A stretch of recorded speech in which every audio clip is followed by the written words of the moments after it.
हमारे समाज का वोट जो है कांग्रेस को जाता है, बीजेपी को जाता है, किसी को भी चला जाता है, क्योंकि हम लोगों ने ज़मीनी स्तर पर काम ही नहीं किया है। हमने ज़मीनी स्तर पर जो है लोगों को कैडराइज नहीं किया है, उन्हें समझाया नहीं है कि यह उनके लिए मुद्दों की लड़ाई नहीं है इस देश में, बल्कि उनके मान सम्मान और स्वास्थ्य।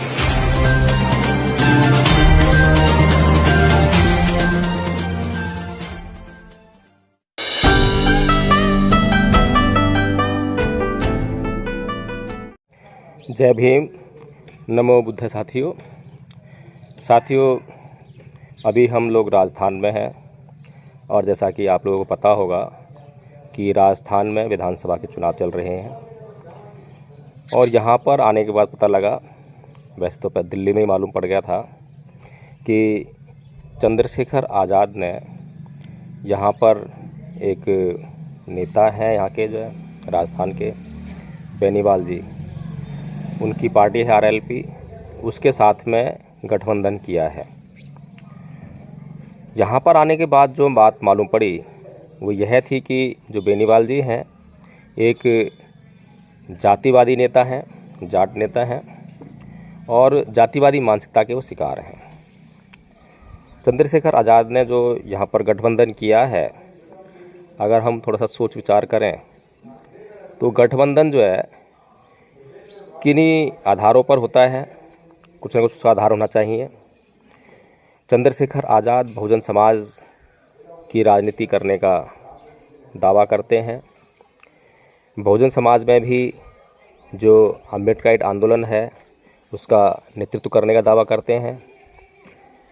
दलितों के दुखों पर हमेशा अपनी पीड़ा व्यक्त करते हैं और ऐसा समाज को महसूस होता है कि जैसे चंद्रशेखर आज़ाद जी जो हैं बहुजन समाज के लोगों को उनके दुख, उनकी पीड़ा, उन पर हो रहे अत्याचारों से मुक्त कराने के लिए संकल्पित हैं। लेकिन यह बात समझ से परे है कि राजस्थान में जो उन्होंने गठबंधन किया है उसका उद्देश्य क्या है, आखिर वे क्या चाहते हैं। गठबंधन जब किया जाता है तो हमें महसूस हो कि कहीं पर हम जीत सकते हैं, कहीं पर हम जीत कर सत्ता में भागीदारी ले सकते हैं, तब तो गठबंधन का कुछ अभिप्राय रह जाता है। लेकिन जहां आपके पास अभी आपको यह पता ही नहीं है कि आपकी कितनी राजनीतिक शक्ति है, आपके पीछे भीड़ तो है, लेकिन आपके पीछे राजनीतिक शक्ति कितनी है, कितनी राजनीति पैदा कर ली है, तब तक पहली बात तो यह है कि आपसे कोई गठबंधन क्यों करेगा, किस आधार पर करेगा। अन्य व्यक्ति जो गठबंधन करना चाहता है वो भी यही चाहेगा कि आपकी शक्ति को जो है अपने हित में इस्तेमाल कर ले, और आप भी यही चाहेंगे कि आप उसकी शक्ति का अपने हित में इस्तेमाल कर लें। अब यहाँ पर जो गठबंधन हुआ है, एक तरह से मैं आलोचना कर रहा हूँ इस गठबंधन की जो है, और जो चंद्रशेखर रावण के समर्थक हैं वे ऐसा कहेंगे, वे उदाहरण देंगे कि मान्यवर साहब कांशीराम जी ने भी तो सत्ता में भागीदारी के लिए भारतीय जनता पार्टी, जो कि बहुजन समाज की दुश्मन पार्टी है, बहुजन समाज के हक अधिकारों को मारने वाली पार्टी है, उससे गठबंधन किया था। लेकिन अगर थोड़ा सा हम लोग दिमाग लगाएं, सोचें, विचारें, तो वो एक सत्ता में भागीदारी का एक प्रयास था।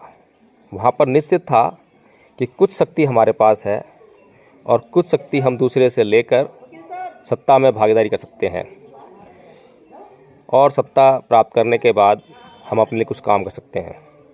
लेकिन यहाँ पर ये जो अभी हमने कुछ अपनी राजनीतिक शक्ति जो है प्राप्त ही नहीं की है, उसका हमने जो है हिसाब किताब लगाया ही नहीं है, कोई गणना नहीं है। अभी हमने कोई चुनाव भी नहीं लड़ा है। हमने चुनाव लड़कर जो है कुछ पृष्ठभूमि तैयार की होती, और जब हमें लगता कि हाँ अब हम हमारे जो विरोधी हैं उनके साथ में अगर हम जो है कुछ गठबंधन कर लेते हैं तो हम सत्ता प्राप्त कर सकते हैं, फिर हम अपने समाज के लिए उनके हक अधिकारों की लड़ाई आराम से लड़ सकते हैं। तो साथियों, ये बहुत सोचनीय विषय है कि आप जो है अपने विरोधी विचारों वालों से गठबंधन कर रहे हैं, लेकिन वहाँ आपको सत्ता का अंश भी मिलने वाला नहीं है। आप अगर राजस्थान में एक भी सीट निकाल लें, बेनीवाल जी तो सीट निकाल लेंगे आपके दम पर, क्योंकि आपका समाज जो आपके पीछे चल रहा है, हो सकता है कि वो आपके कहने पर जो है उनको वोट कर दे। लेकिन क्या बेनीवाल जी का समाज, आपके जो प्रत्याशी आप उतार रहे हैं, क्या उनको वोट करने वाले हैं? यहाँ ज़मीनी स्तर पर जो हम जाकर जो है जितना भी सर्वे कर रहे हैं, वहाँ पर जातीय मानसिकता बहुत बुरी तरह से जो सवर्ण समाज है उसके दिमाग में बैठी हुई है, और उसे निकालने के लिए वो किसी भी हद तक बिल्कुल भी तैयार नहीं है। हमारे समाज का वोट जो है कांग्रेस को जाता है, बीजेपी को जाता है, किसी को भी चला जाता है, क्योंकि हम लोगों ने ज़मीनी स्तर पर काम ही नहीं किया है। हमने ज़मीनी स्तर पर जो है लोगों को कैडराइज नहीं किया है, उन्हें समझाया नहीं है कि यह उनके लिए मुद्दों की लड़ाई नहीं है इस देश में, बल्कि उनके मान सम्मान और स्वाभिमान की लड़ाई है। अभी यहाँ डूंगरगढ़ विधानसभा है, तो इस श्री डूंगरगढ़ विधानसभा में हमने जब सर्वे किया तो यहाँ पर जो है 14 प्रत्याशी खड़े हैं। ये जनरल सीट है, और 14 में से केवल एक प्रत्याशी ऐसा है जो बसपा ने दलित समाज से उतारा है। यहाँ पर मेघवाल समाज की जो है संख्या बहुत भारी संख्या है, और उसके अलावा जो है अन्य समाज भी हैं। SC STs का कुल मिलाकर यहाँ पे 80,000 के आसपास वोट है। 30-35 हज़ार पर यहाँ पे निर्णय हो सकता है। लेकिन यहाँ पर अगर समाज के लिए कुछ काम किया गया होता, समाज को जोड़ने का काम किया गया होता, समाज को विचारवान बनाने का काम किया गया होता, समाज के भीतर ये विचार पैदा किया गया होता कि इस देश में मुद्दों की लड़ाई नहीं है आपके लिए जो है मान सम्मान और स्वाभिमान की लड़ाई है, आपकी सत्ता में भागीदारी की लड़ाई है, तो शायद वे लोग जो हैं, जो 80,000 लोग हैं, उनमें से 50-60 हज़ार लोग तो आपको वोट दे ही देते, और भारी मतों से जो है हर बार यहाँ पर जो है बहुजन समाज का दलित प्रत्याशी ही यहाँ से जीत कर जाता है। लेकिन ये दुर्भाग्य है कि चंद्रशेखर जी जो हैं हवाई बातें करना चाहते हैं। वे बेनीवाल जी से सिर्फ इसलिए गठबंधन कर रहे हैं ताकि समाज को, उनके पीछे लगी हुई भीड़ को ये बताया जा सके कि बड़े नेता जो है उनको तवज्जो दे रहे हैं। यह कोई ज़्यादा अच्छी बात नहीं है, बहुजन समाज के लिए जो है बहुत बड़ी बात नहीं है, बहुत अच्छी बात नहीं है, बल्कि दुर्भाग्य है। ये उस समाज का दुर्भाग्य है कि उसको ऐसे नेता जो कि केवल और केवल राजनीतिक लालसा की बात करते हैं, समाज को जगाने की बात बिल्कुल नहीं करते हैं, समाज को विचारवान बनाने की बिल्कुल बात नहीं करते हैं।